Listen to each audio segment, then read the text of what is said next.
It is said that nothing in life is certain, except of course death and taxes.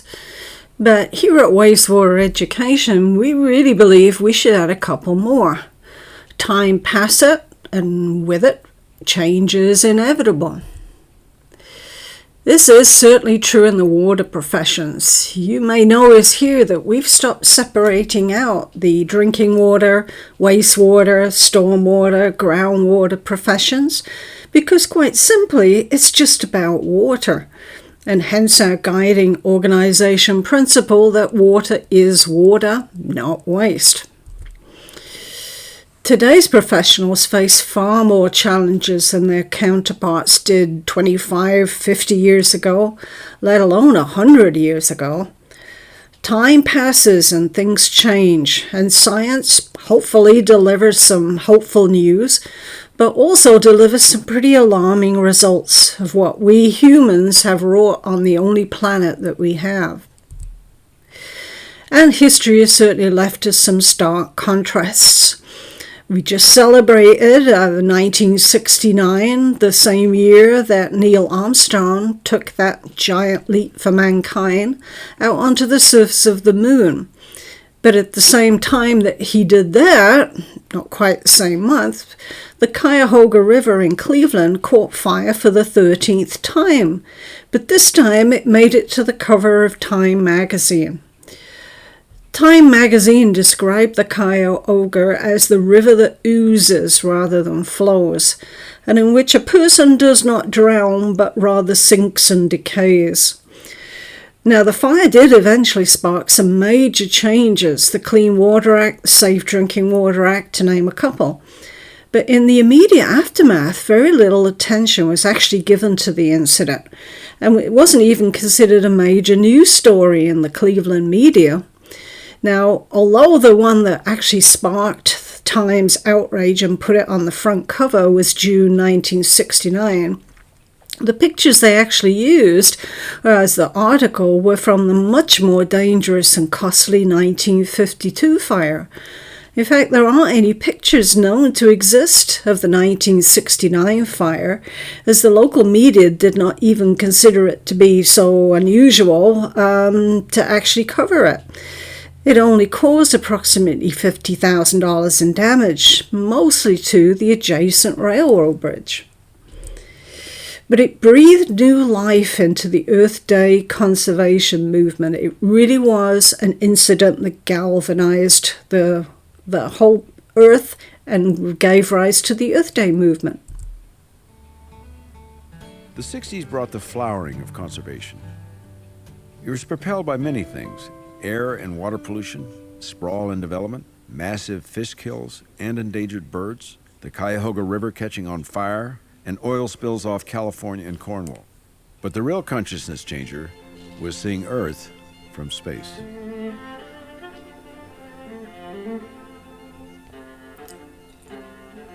In 69 and 70, we started to get real photographs of the Earth from space that completely changed people's perspective on themselves and their role on the planet.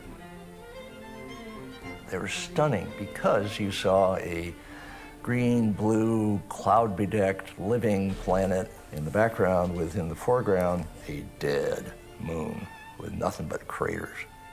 The life-death image all combined in one beautiful and compelling scene was what people, I think, began to realize, that we could be the moon. We could be as dead as the moon.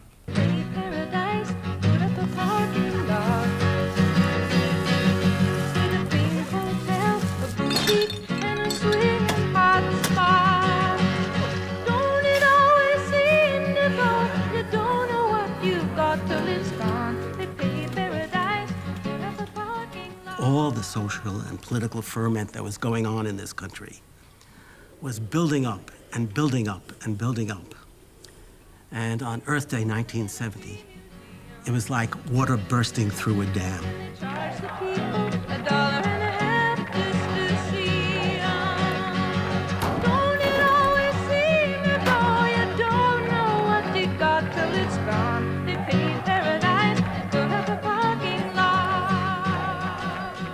But I think you have to start out looking at the big picture. The big picture is that we live on a finite planet with a limited capacity to sustain life. If we do not save the environment, then whatever we do in civil rights or in a war against poverty will be of no meaning, because then we will have the equality of extinction. Earth pollution is mind pollution. 20 million people came out for the first Earth Day, still the largest demonstration ever. It catalyzed the transition from conservation to a new environmental movement and the next big issue, pollution.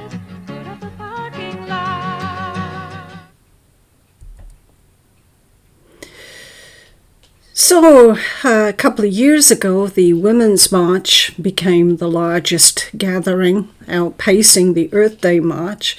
But considering that was 50 years ago and we are still talking about climate change, we're talking about changes in weather patterns, and nobody pays more attention to that than the folks like us in the water industry.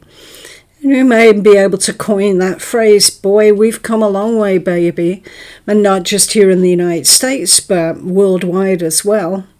But as we said, times pass and change is inevitable. We can either change with it, hopefully for the better, or it'll happen without us, roll right out of us like a steamroller, in which case we may not like the actual result.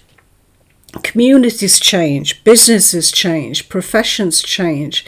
We need to learn new skills and reflect on what motivates us all, the desire to succeed and make a better life for our kids.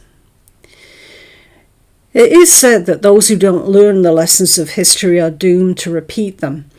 And even companies that have been in business for over 100 years or more see those current trends and future challenges barreling down the road toward them. And if they're smart, they don't abandon their historical institution memory, but rather they take it along as a reference guide, a roadmap to what comes next. And in 2020, the WWETT, Water and Wastewater Equipment Treatment and Transport Show, is embarking on just such a moment of change. But far from moving on from the show's origins, the new smart water track sticks firmly to the roots of why it began in the first place. Now, I know many of us have fond memories of when the show was in Nashville, but 1981 often seems like such a lifetime ago.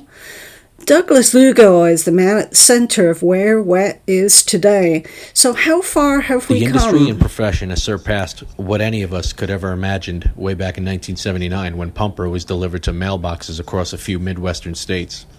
The Pumper and Cleaner Environmental Expo International was changed to the WWETT Show, the Water and Wastewater Equipment, Treatment, and Transport Show in 2015. We think it's a little better snapshot of what we have become and where we're headed.